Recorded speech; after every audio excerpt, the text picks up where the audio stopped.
नारायण नामा दीपावली की कथा। नारद मुनि नारायण नारायण का जाप करते हुए पहुंच गए अपने प्रभु के लोक यानी कि बैकुंठ लोक। वहां शेष शैया पर भगवान विष्णु विश्राम कर रहे थे और विष्णु प्रिया भगवती लक्ष्मी चरण कमल चापन में मग्न थी। नारद मुनि थोड़ा ठहरे, फिर सोचा कि प्रभु के विश्राम में मैं विघ्न डारक न बन जाऊं, इसलिए चुपचाप चल पड़ने को उद्धत हुए। प्रभु को अपने भक्त का इस तरह से जाना नागवार गुजारा और उन्होंने नारद मुनि को रोका। प्रणाम निवेदन के बाद नारद मुनि ने अपने आने का उद्देश्य बताया। प्रभु, धरती पर इंसान त्राही त्राही कर रहे हैं। हर जगह भूखमरी, महामारी, विस्फोट, गरीबी जैसे रावण अपने 10 मुख खोले इंसानों को अपनी उग्र अग्नि में भस्म करने को तैयार खड़े हैं। प्रभु, आप तो प्रत्येक युग में इंसानों की रक्षा के लिए धरती पर अवतरित होते हैं, फिर कलयुग आपके स्नेह से वंचित क्यों है? देवऋषि, हम कलयुग में भी मृत्यु लोक पर अवतरित होंगे, पर अभी सही वक्त नहीं आया है। कलयुग को थोड़ा सा इंतजार करना होगा, भगवान ने सत्वाना देते हुए कहा। प्रभु, तब तक तो देर हो जाएगी, धरती नष्ट हो जाएगी, आपको अभी ही कुछ करना होगा। पर नारद मुनि भी जानते हैं कि प्रभु ब्रह्मा जी के बनाए नियम में उलटफेर नहीं कर सकते। वे अपनी निश्चित वक्त पर ही अवतरित होंगे, लेकिन समस्या का समाधान भी जरूरी है। आज्ञा लेकर भगवती ने निवेदन किया कि तब तक वो और गणेश जी धरती पर जाकर मनुष्य को धन और बुद्धि दे आते हैं, जिससे कुछ हद तक तो उनके संकट का निवारण हो जाएगा।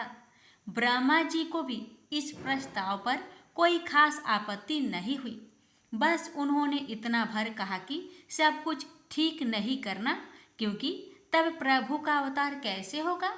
प्रभु का अवतार नहीं होगा तो विधाता के लेख में खामी आ जाएगी, फिर मृत्यु लोकवासी उनके कृति को अमिट नहीं कर सकेंगे।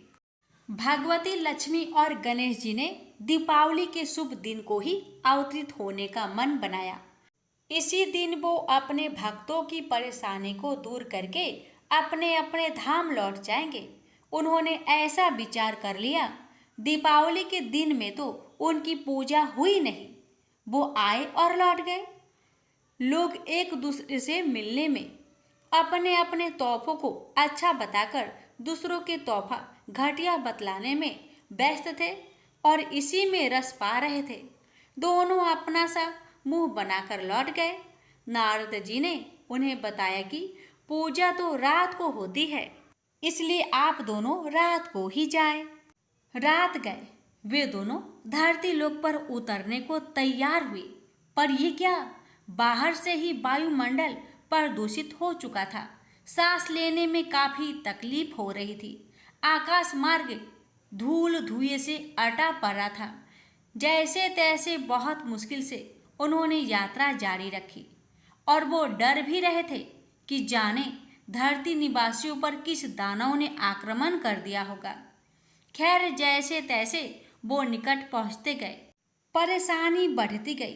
अब तो आग के गोले से भी सामना करना पड़ रहा था।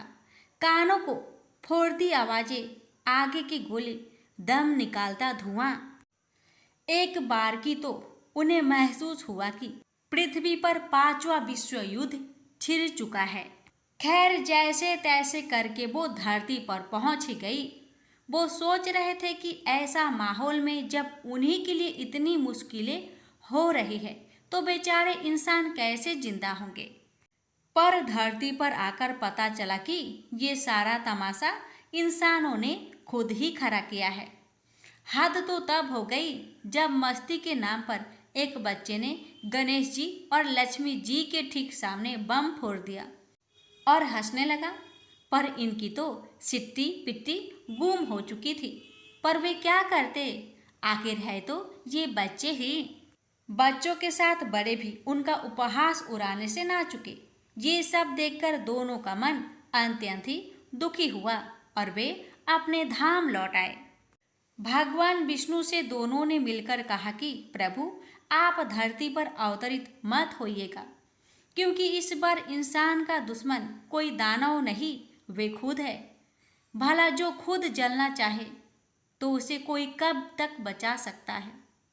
और उन्होंने पूरा वृत्तांत कह सुनाया। त्रिदेव भी इस वृत्तांत को सुनकर अपने बनाई इस सृष्टि की करतूतों से शर्मसार हुए और नारद मुनि तो इतने व्यथित हुए कि कुछ देर तक वो नारायण नाम जाप भी करना भूल गए। प्रेम से बोलिए विष्णु भगवान जी की जय, लक्ष्मी माता की जय, गणेश भगवान जी की जय।